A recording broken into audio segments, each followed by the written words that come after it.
Hey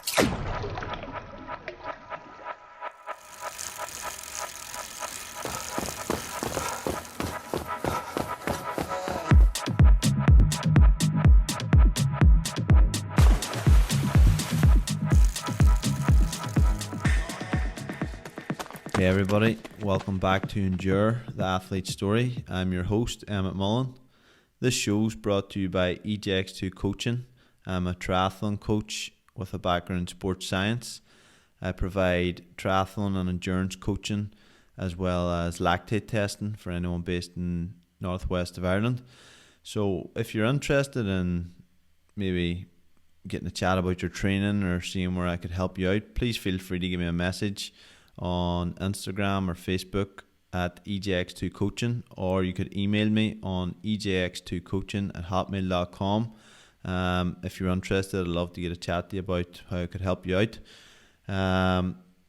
So on today's show, we have part 2 of Everesting world record holder Ronan McLaughlin. Ronan climbed the height of Everest in 6 hours, 40 minutes and 54 seconds to set a new world record of the challenge. If you haven't listened to part 1, I recommend you go back and listen to that first. Very good episode, and it leads into this one obviously, so you'll get a bit of context. But part 2 is really interesting. We really dive into the Everesting preparations with Ronan, his physical preparation, his mental preparation, and what I found really interesting was his equipment and bike preparation. And Ronan paid massive attention to detail in his bike, in the weather, in his position, in his clothing, and everything. And it's really interesting to listen to it, and I think everyone can take some value from it for their own events or their own performance, whether it's a triathlon or a time trial or even running or just anything in life really. That the attention to detail that Ronan put in, I think anyone can learn from that. So really hope you enjoy this episode. Please subscribe so you can be notified for when new shows are out, and leaving a review would be massively helpful as well. So hope you enjoy part 2 and let me know what you think. Thanks, enjoy. But that's what I was going to say. Like, it's not overthinking it and waiting. Yeah, it's not like an event like, I'm doing a race on the 15th of this month. Like, you decide yourself when you're going to do it, and then it depends on how fit you feel, as well as what you were saying mentally, how much longer can you push it. Then the weather's good on Tuesday and it's Sunday, we just have to go and do it. So it must be difficult to plan the logistics of that, and then there's so much logistics of the race. But like, tell us how that feels, like, as you were saying as well, mentally you're training really hard, and then you, like, there's no solid date of when it actually is, but you just know it's coming soon. Is that how it felt? Or yeah, like, as a coach for every athlete I work with, you start at the event and work backwards. Yeah. Because you have a fixed date that you can work backwards from, but there was no fixed date to work on this. So I was very much just working off of, what felt right at each time. Do a block of aerobic work, do a block of over-under work, do a block of VO2 work, and yeah, let's wait now for the next day that we have the right conditions. And you're sort of trying to do this balancing act for a bit, to wait for the right day. And yeah, the difficulty is as well that you can sort of end up snatching at it, and you go, well, it's not perfect but it'll do rightly. And there's a difference between it's not perfect that it'll do rightly and this is a good day. It might not be perfect but it's good. And and in the end up, I was just checking some things there earlier, and it looks like the day that I got in March there was pretty as close to perfect as we're going to get for a long time. I reckon, the temperature was like so spot on that I don't recall a single drop of sweat throughout the day. And I was wearing a core body temperature device, and my core body temperature was just absolutely rock solid the whole way through. Whereas even just less than a week earlier, it was a few degrees warmer on St. Patrick's Day, and yeah, by the end of it, I was definitely sort of cooking from the inside out because it was just slightly overheating. Mm-hmm. Um, I was wearing a different skin suit as well, which was a bit warmer. So, a couple of degrees cooler and a change of skin suit. And the temperature that wise was absolutely perfect for an endurance event. Yeah. Wind is the wind was you're not going to wait for a headwind anyway, definitely not. And what I was waiting for was obviously a tailwind. We started off that day, it was definitely a tailwind for the first quarter, first half maybe, but then it swung around. It was more or less not a cross. It was a side tail, probably the best way Mm-hmm. to describe it. So that's perhaps the only thing that wasn't perfect about it. But yeah, as I said, you could wait forever for the perfect day, and there's always going to be something wrong with it. And the only thing I didn't get in my training up to that point that I would have liked more of was, long endurance spins. And yeah, it was just a function of family life and Irish winter and this that and the other. I got 1 5 hour spin. I couldn't have really faced much more time on the bike that day because it wasn't a great day. And yeah, you just don't get the opportunity for many long spins, or I Mm-hmm. don't anyway, throughout an Irish winter. And um, yeah, they again, I could have just said, well, I'm going to wait 2 months and do a lot of the long spins, but by that point, then perhaps there would have been something else that wasn't optimal. And I think absolutely everything optimized is sort of an illusion. It doesn't really exist. There will always be something where you go, Yeah. well, that could have been slight. And that's part of my problem as well, is that I can't really, and I can say this now, which is weird, but I still can't really think of myself as that, rather than looking at what the Everesting was and going, that's brilliant. I'm really happy with that. And it is one of the few things that I'm like immediately proud of what I achieved in the most recent Everesting. But at the same time, there's parts of it that eat away at me going, well, why did you do that way? And why didn't you do this that way? And, you're 54 seconds off. If the way I'm looking at it is it's not 1 hour or 6 hours, 40 minutes and 54 seconds. It's 54 seconds off a full 10 minutes less. And that makes no sense, but let me explain it. And that, the way that time will be described is 6 hours, 40 something, Mm-hmm. whereas 54 seconds quicker would have been 6 hours, 30 something. Mm. That's the way I look at that there. Oh, no, and there's definitely between 5 and 10 minutes that I think I left on the table that day um that that is that's the way I'm looking at it. In time I'll go, well, yeah, who cares? What's the difference between 6 hours 35 and 6 hours 40? But Mm-hmm. at the minute, that's still sort of, I don't get me wrong. I am sort of, I have no intention to go back and get that 5 minutes. I fully believe if I went back and got the few things that I think could have been better that they got them right, there'd be something else that cost you 5 minutes. Mm. And yes, everybody's going to look at the tire straight away as the blowout. Yeah. That did actually cost me a minute and a half, and Yeah. bizarrely, I'm sort of thankful for that, because if it was 6 hours 40 and 54 seconds and nothing went wrong, I'd be going, heck, I am 54 seconds off being a 6 hour 30 time. Mm-hmm. I can't do any better. Whereas now I can, without having to go and do it again, I can tell myself Yeah. I did an effort that would make a 6 hour 30 something. It just, a puncture cost me it. I think we're seeing a bit more of your mentality there, and just a story on that. Like, you're talking about the minutes and the seconds and stuff. When you first mentioned it again, to say we were doing the testing beforehand, and then you text me. I think it was the first one was similar. It was like, I'm doing it in a day or doing it tomorrow or whatever. You text me and it was like a day or two, and I was like, cool, I'll take a spin down, see, cheer you on, and sure, maybe we could like take a few lactate readings just out of curiosity, see what you're at and all. And you sort of like, oh, okay, Yeah. okay, whatever. So I was lying down. I was really up for it. That sounded great. Like, I had my test strips and stuff and had everything ready, and you were going up and cheer you on a few, and I was like, you came up the top. Ronan, do you want to? I was thinking maybe, oh, you'll like sit down at some stage and eat a sandwich or something halfway through. You know what I did?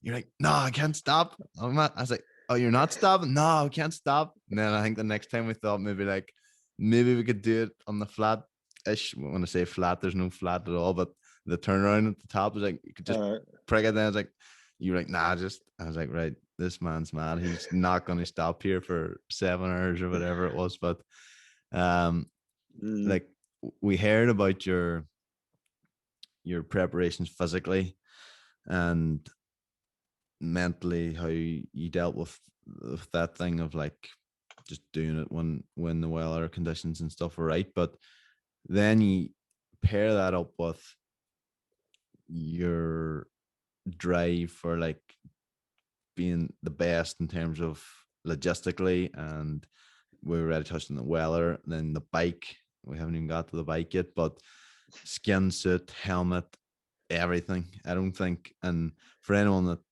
is isn't aware, there's a short documentary that you can find on Cycling Tips YouTube, is it, Ron?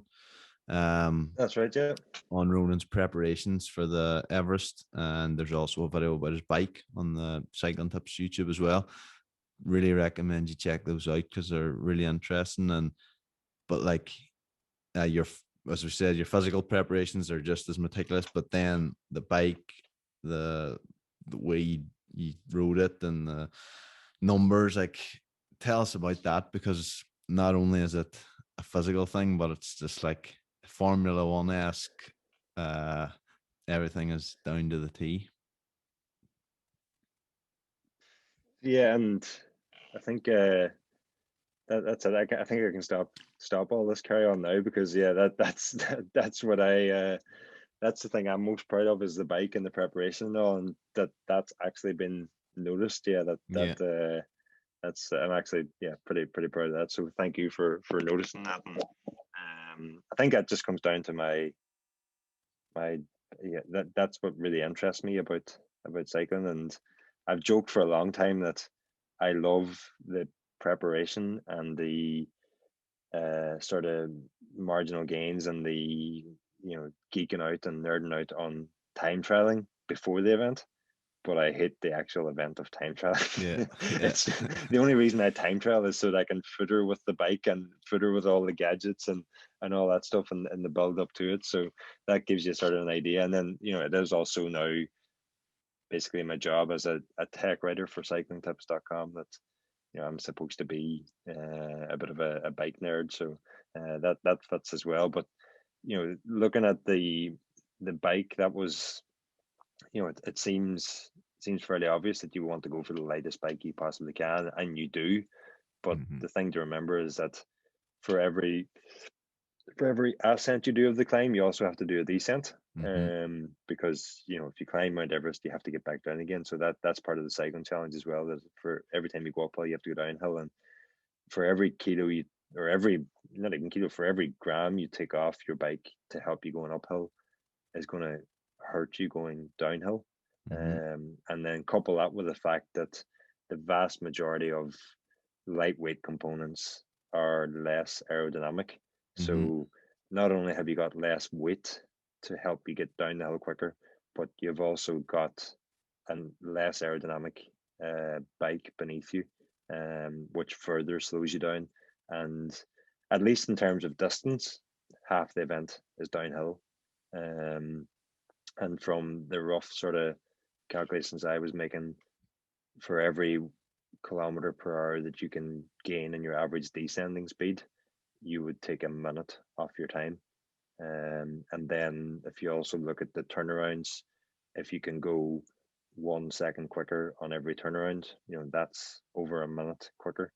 And if you look at the top turnaround as well, a second quicker at the top and a second quicker at the bottom, suddenly you're into 2.5 minutes that you could save there just from shaving 1 second off your turnaround time. So it's because you're doing the same stretch of road 76 times, it adds up really, really quickly. And so that was what I was focused on, was trying to get the bike as lightweight as possible, but maintaining a sort of focus on aerodynamics and the other half of the event. And that's a difficult balancing act. And Mm-hmm. yeah, it was a lot of fun sort of working a lot of this stuff out and coming up with new ideas. And I think quite a lot of what I did hasn't been hasn't been I wouldn't say hasn't been seen before. It's maybe everything that I did has been seen sort of in isolation on its own, like time trial base bars on a road bike. People do that for hill climbing, but Mm-hmm. nobody ever did it for Everesting. And um, a fairing on a bike, yeah, that that's fairly common on triathlon bikes. You can't do it in UCI events, Mm-hmm. but you can on fairings on the front of triathlon bikes are fairly common. But again, nobody had thought about doing that for an Everesting bike. And yeah, like removing all the paint to save a couple of 100 grams. I throughout the whole winter spent time moving my cleats further and further back so that I could basically move your cleats back. You're effectively extending your saddle height. Mm-hmm. So I would have to then bring my saddle height down to get the, the same extension in my knee. And what the goal was there was to try and what I ended up doing was getting down a full frame size. So I went from a large frame to a medium frame, just by getting that different cleat position, lower saddle height, and then could move down a frame. And yes, a smaller frame is going to be marginally lighter, but it's also going to be less frontal area as well. So, that again was looking at both sides of that equation, aerodynamics and weight, and that was something that would tick both of those boxes. The smaller frame is going to be lighter and more aero. Yeah. So yeah, there was a lot of thought went into it, and the end up there was a couple of things that I didn't or wasn't able to manage. There was another possibly another half kilo I could have had off the bike had I just had a bit more time, but crept up in this. It seems ridiculous to say it crept up so quick because I had initially planned to try and go sub 7 hours last September, and then it was postponed because of COVID-19. Yeah. And but it's still a lot of stuff changed back and forth and over and back throughout the winter, and in the end up it did creep up very very quickly, and I just ran out of time for a couple of more things I was planning. But It it seems yeah, it like was it was a lot of fun getting it into it. you left nothing the chance. You left no stone unturned. Like you're talking about cleat position in regards to being more aero Mm-hmm. and frame size, stripping paint. Like it's just you left nothing the chance or nothing that. Or was there anything that like after it you were like, oh, I should have done this something major? I doubt there was anything major. Was there? Or? Um, well, the only the only thing that is immediately obvious is that rear wheel puncture, Yeah. and that came about through two things. There were three things actually. I was using tires that are designed for time trialing on smooth roads, and I was using it on a rural country road for Mm-hmm. 6.5 hours. Like so, Yeah. I'd got away with that twice previously on the same model of tire, but I didn't get away with it this time. But probably because the wheels that I had planned to use only arrived 3 or 4 days beforehand, and then I had to glue the tubulars on, which is a 3-day process to do it the way I was doing it for these wheels. Mm-hmm. Um, and that 3-day process finished for those new wheels literally the day before. And when I finished gluing the final wheel, put it on the bike and spun the wheel, there was like a buckle in the wheel. The wheel was out of true, and of course it had carbon spokes that nobody locally had a stock of those carbon spokes. So that just meant that wheel set that I was planning to use was out of action. And what it also meant was that I had to use the backup wheels that I can't say backup because Yeah.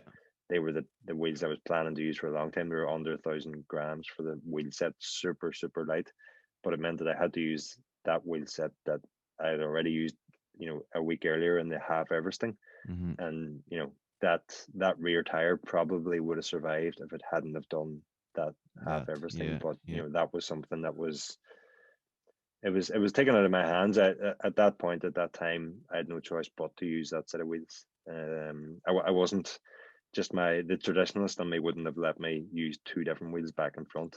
Ironically, that's what I finished with, but Yeah. I had to at least start with the matching wheels. Yeah. Um, and yeah, that perhaps and that's one thing. Had I had more time, or one thing I could point to immediately that did Mm-hmm. go badly. But not badly wrong, but yeah, something that I could have changed. But if you even look at I for the last time I'd used a 39, 32 gear setup as my easiest gear, and um, this time I sort of used the same size of gear, but I used much bigger sprockets and chain rings just to improve drivetrain efficiency. But on top of that, I'd even recentered the sprockets on, so I like took half the cassette away and put that rather than your easiest gear being as close to the spokes as it can go in the on the rear hub, I had it right in the center of the rear hub, and then I had like Mm-hmm. just small spacers holding it in place. And that again was just we all know about cross chaining, and it's not good for your chain, but it's also not good for your watts. Yeah.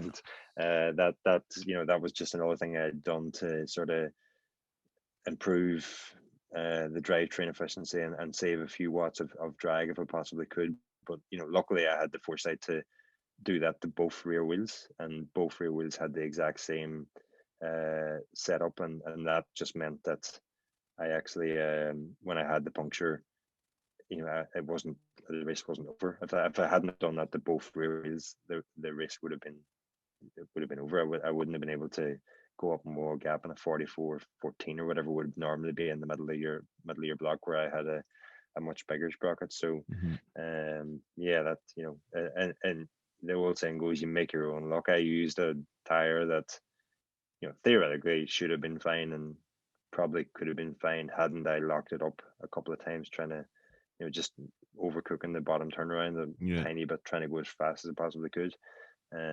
So you could say I made my own bad luck there, but I also made my own good luck that I had a similar wheel ready to go with. Yeah. Again, another example of you were well prepared and your equipment was all Mm. ready to go, because I think that's what I love about the likes of yourself and learning from you over the last few years. And Aaron's name's come up again, but I must get him on the show. His name's come up too many times.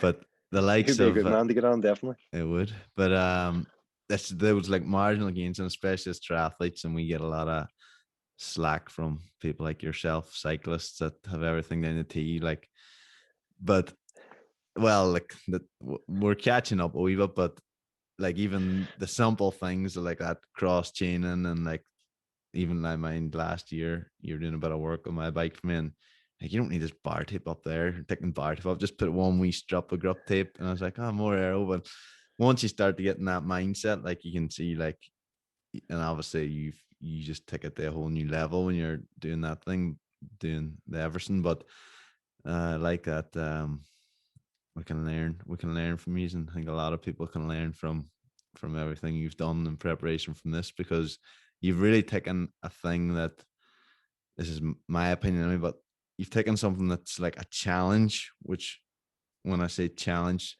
it sort of says that you have to try and complete it. And you've taken it and said, I want to erase it and make it a performance thing. I want to destroy the time, make it a world record rather than just do it. And I think that's, even when you mentioned to me at the start, was my mindset, and that's probably the difference here. But mine's like how you would just do it, and you were like, how am I gonna want it, basically. So that, I think you've taken it to a new level. And I would say, what's your thoughts on people come behind you and seeing what you've done with making the bike climbing ready and descending ready and skin suit? Because you see other people that have made attempts at the record and stuff, and I don't think they were anywhere near your preparation and every detail. Like, do you think there's, you've sort of opened doors for people to say, oh, if I do it this way, maybe I could do it faster? And have you got a lot of people coming after your time, do you think?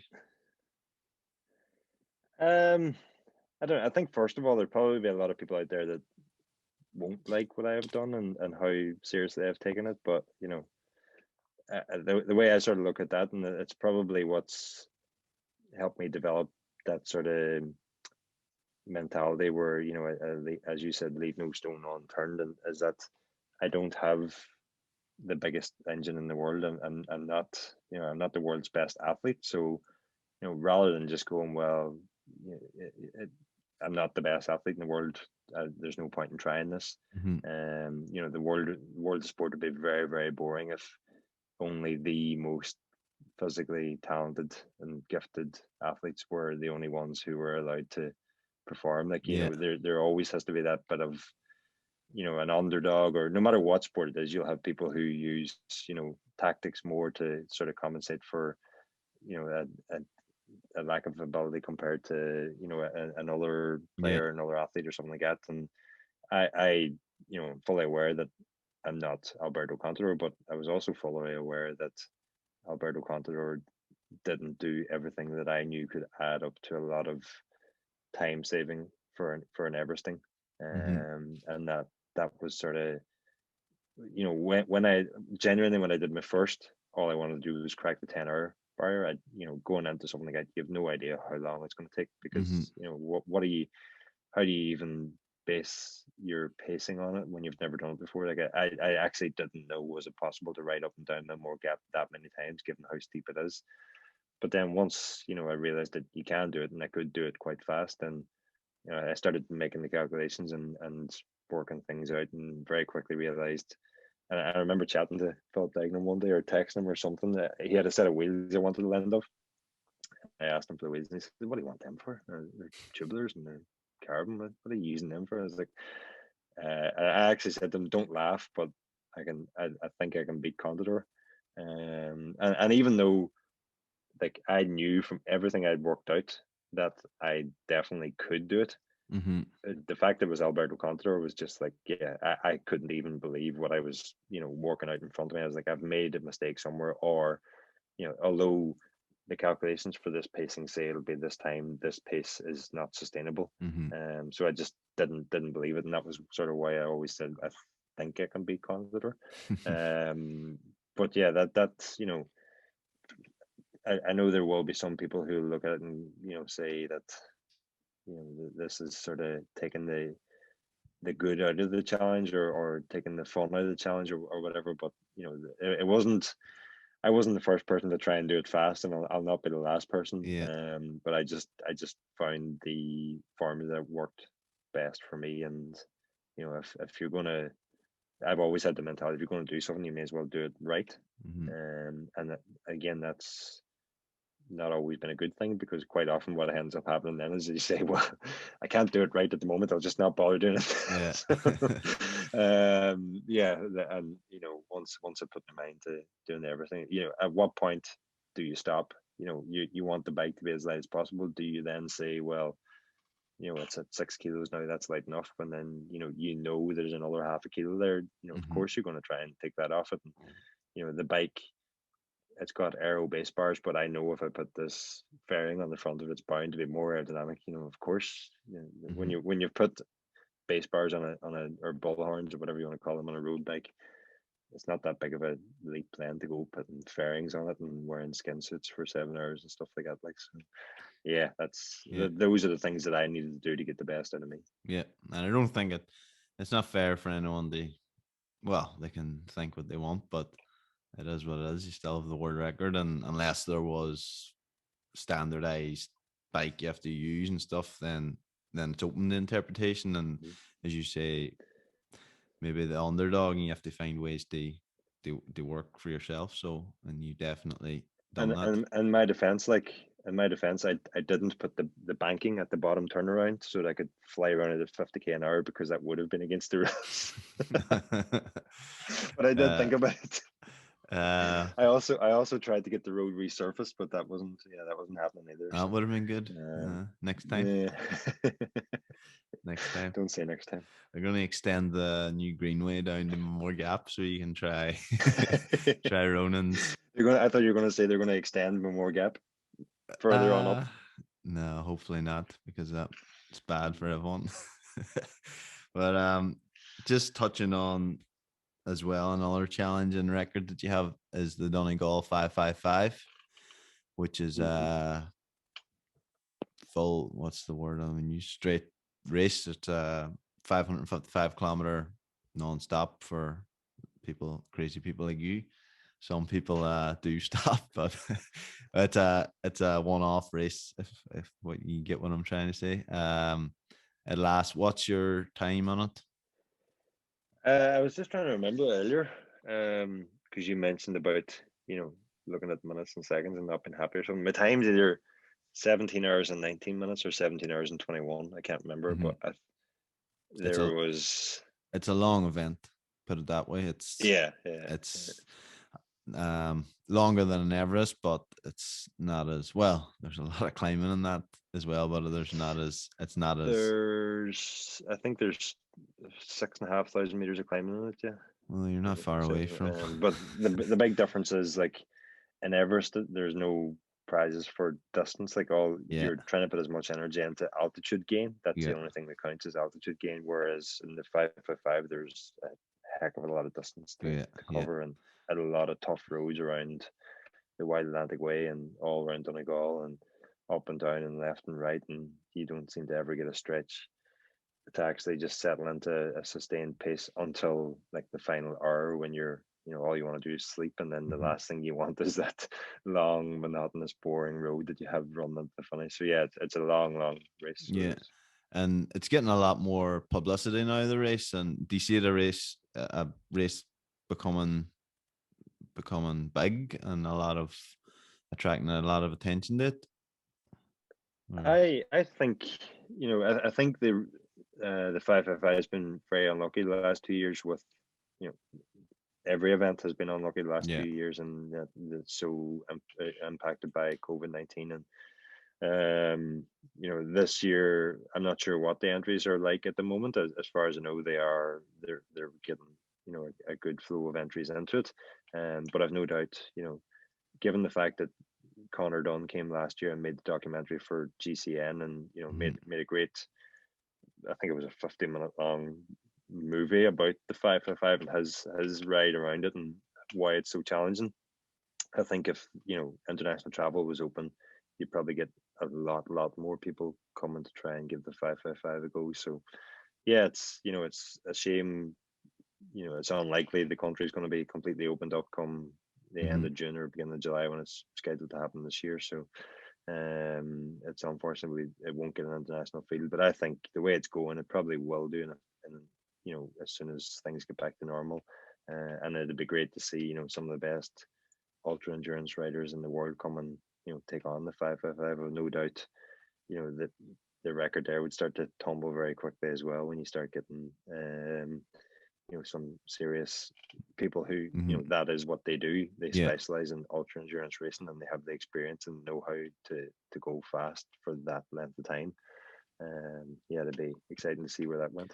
Would you like that? Would you like to have a head to head or even three or four of these going for it, racing it? Because I think in the last few times that you won it, that you were probably well clear by the end, or The thing that I've seen, I've done it 3 times. I've won it 3 times, and the thing that I've noticed is that you're in an event as long as that.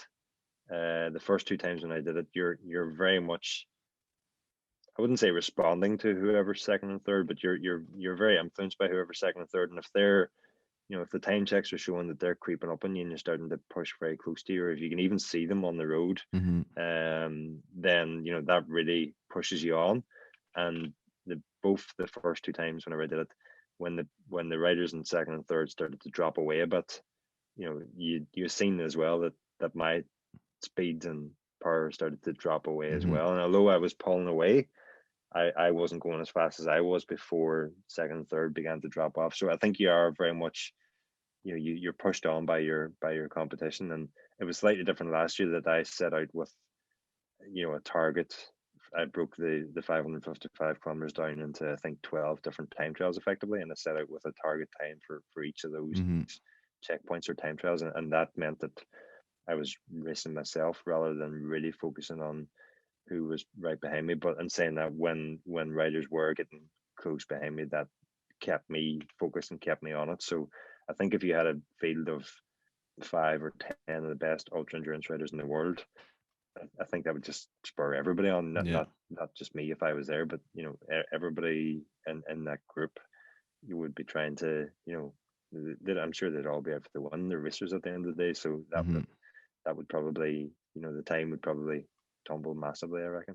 I'd like to see a sprint finish in the Donegal 555, a 5 man. It's yeah, Come to think of it, it's they're obviously not expecting that because the finish really is not set up Uh, for a sprint. So if they get that sort of entry list, they might have to start considering it because at the minute, you sort of you roll past the finish line, but I don't think there's any. It's yeah, fairly obvious where where the finish line is and where they stop the stopwatch, but it's not obvious enough to split two riders who are yeah. sprinting, I reckon. I heard on Joanne Murphy's podcast, which is a great podcast.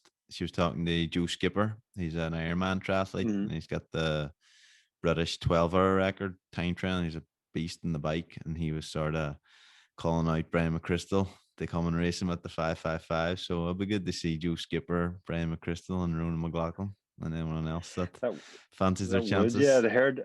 I'd heard a rumor that Joe Skipper was thinking about giving it a rattle, and yeah, definitely if Brian McChrystal would be a tough man to beat around there. He's just got horsepower to burn, like so. Mm-hmm. Yeah, Be a good race. that would be some race. I'll cheer you on anyway. I'll watch. You come out and take a lactate test. I take a lactate test if So, you're. where are you going to stop, Ronan? There's no stopping. I don't know. If you have about if you have like 2 minutes clear up the road, I think that's enough time to get a sample and see. Well, in the 555, there was, you can't go 17 and a half hours in a bike without stopping at Nah, some you point. need Like it. it's just there's no. I tried last year and the end up I think it was in Dunlow, which is probably after I don't know 350 kilometers maybe or something. I just had to take 5 minutes just to sort of recompose myself and go again, like because Mm-hmm. and the end up I started going a lot better after the stop than had I tried to persevere and keep going. So yeah, it's in that length of a race. You're not stopping for sleep or you're not stopping for prolonged periods or whatever. Like, but you have to stop at some point. Mm-hmm. And what's next? What? Not to put any pressure on you, but you come on. You've had 3 weeks now. What's next? uh, I'm quite happy that in those 3 weeks it's first Easter that I haven't had some sort of training or racing to focus on in Mm-hmm. 15, 16 years. So I really enjoyed chocolate and Easter eggs. And then, of course, we had your mum's cookies. A box of those landed over, and they literally didn't last 24 hours. And They I don't think only usually one do. other person going. So I'm well beyond going back to doing all the Everesting. And let me put it that way. But I think you know the the sort of commitment needed for an endurance event and targeting a record like the Everesting, I just haven't got the capacity to do that at the moment. So I'm sort of motivated to go back and just focus on time trials again, short Yeah, 10 mile, 25 mile time trials, and see can I break my own PB there. That yeah, can that will I could probably do a quarter of the amount of training and still progress well towards yeah. doing a PB. So that seems more feasible at the moment. Because it must be tough as well. Obviously, you have a wife and a young child, and from my own Mm-hmm. experience as well, in the same position, it's not easy always fitting in. And you touched on it in the documentary, um, about like the guilt of like heading off every weekend or every day for hours on end and training. But at least, as you says in the documentary, you have a world record to show for it. What am I supposed to tell my son if he Well, asks? yeah, who knows? Sophia might just go, "What the hell are you playing? Who cares about a world record? I was there Uh, at an nappy to get changed." yeah, I So, know. But now, on a more serious note, it's a commitment and a balance. But what advice would you have to anyone in that position, even at a low end of just trying to fit in a few hours to train for a cycling race or a sportif or a triathlon? What would you say to them? yeah, I think there's no doubt some people would look at that and go, "I was mad," or I was stupidly selfish or whatever. Like, but yes, I found it very difficult, and I didn't. I get up very early to do my training and try to get back. Roughly around the time that Sophia will be getting up or whatever, and Mm-hmm. that helps. But you still sort of, for me, it was I could get up at, I actually don't like sleeping, so I could get up at 3 in the morning and go training if it didn't have an impact on my training. Yeah. It's I unfortunately I need sleep. I just don't particularly like sleeping. But so that end of it wasn't a problem for me. But the problem was when I'm out there on the bike, then just the sort of feeling that I need to get home now because it's not right. I should be at home. Mhm.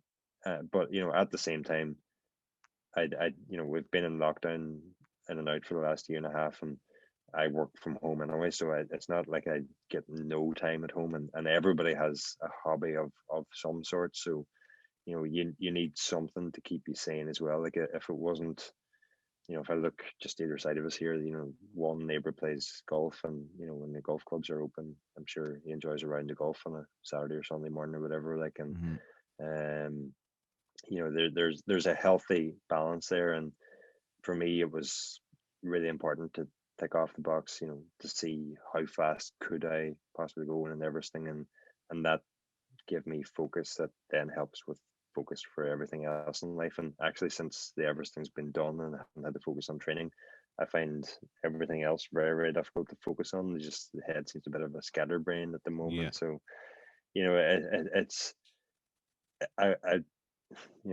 quite often I would text Rachel and say I'm half an hour from home here now, whatever, and she would say, "Oh, that's fine. Go on ahead and do more if you want." But Mhm. for it's probably more in my head than actually a real thing. Yeah. But that's neither here nor there really. It's getting the balance right, and you have to have something to keep you fit and keep you healthy and keep Yeah. you sane.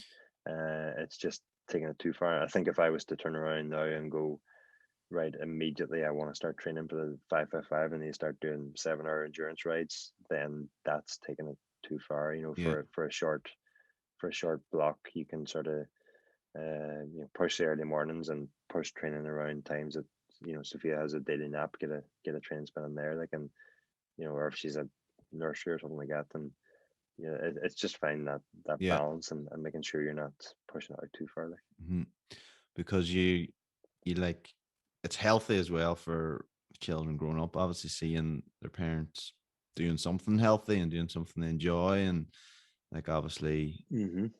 them like it might inspire them, or they cycle or they do any form of sport. I think it's a healthy example they show to your children, like they participate in Yeah, and sport. I think, like, one thing my dad always taught me was that hard work pays off. You have to sort of, if you want something, you have to go out there and get it. Or I think that if something's worth doing, it's worth doing right. Sort of mentality comes from my dad as well, who was just ridiculously hard worker. And although he got into cycling after me, so he couldn't say, well, I seen him working hard and cycling when I was Yeah. growing up, and that helped me. That sort of mentality still, the good work ethic, that example, and that has no doubt come from, in my opinion, always come from nurture, not nature. Yeah. I think I've got those the right way around. Yeah. Yeah. But that I'm hoping, You can pass Sophia, that on. I don't really, and people might suspect that I want her to be a cyclist or whatever. I don't. I Hmm. want her to, and as long as she gets involved in a few sports, I'll be happy. I don't care what sports they are. But I think a good mix of sports, through your younger years and teenage years, is good for your all round development. Hmm. And then hopefully, if she can look back and see the work that I put into my biking, and the sort of dedication to give her, that might give her, she might not be into sport in elder life or whatever, but she might have that work ethic there that quite often, or nearly always, I think work ethic can outweigh talent, and certainly talent on its own is nothing if you haven't got the work ethic. That's a brilliant line there. That and everyone can take something from that. Of the talent isn't the be all and end all. It's the hard work and the consistency that gets you a world record of Everest. Well, along with talent, you definitely have talent, and Not the most in the world. Definitely not. Definitely not the most. yeah, I'm. use what you're given, your talent for the detail and stuff. That's all part of it. So you obviously use it Mm-hmm. to your Mm-hmm. strength. But Ronan, I don't want to take up any more of your time because you're a busy man between everything. So just thanks a million for coming on. Really, really appreciate it. And good luck, whatever it is you're doing next. And we'll we'll be supporting. And anyone that wants to see that documentary, again, it's on YouTube. I'll put it in the link, put it in the descriptions. The few videos about the Everesting. So you can check it out there. Thank you, and no doubt we'll have some testing or bike fits or something to do in the near future. We'll meet face to face rather than through this Zoom Definitely. call and the next time. Hopefully it's not on a bike up a hill, but because I sit I sit down coffee maybe. Good No, stuff. anything or swim. If you want to go swimming, I'll take you swimming. No, that's right. Pass. But cheers, Rona. Thanks very much. Thank you.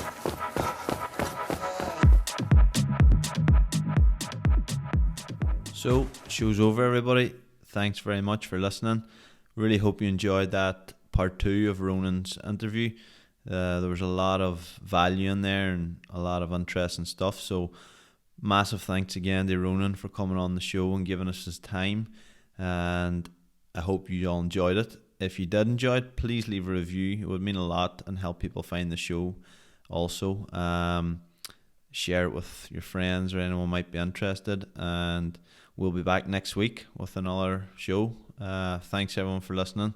Really enjoying doing this. So it means a lot when people listen and enjoy it, and hopefully people can take some value from it and learn from it or be inspired. But thanks anyway, and back next week. Stay tuned. See ya.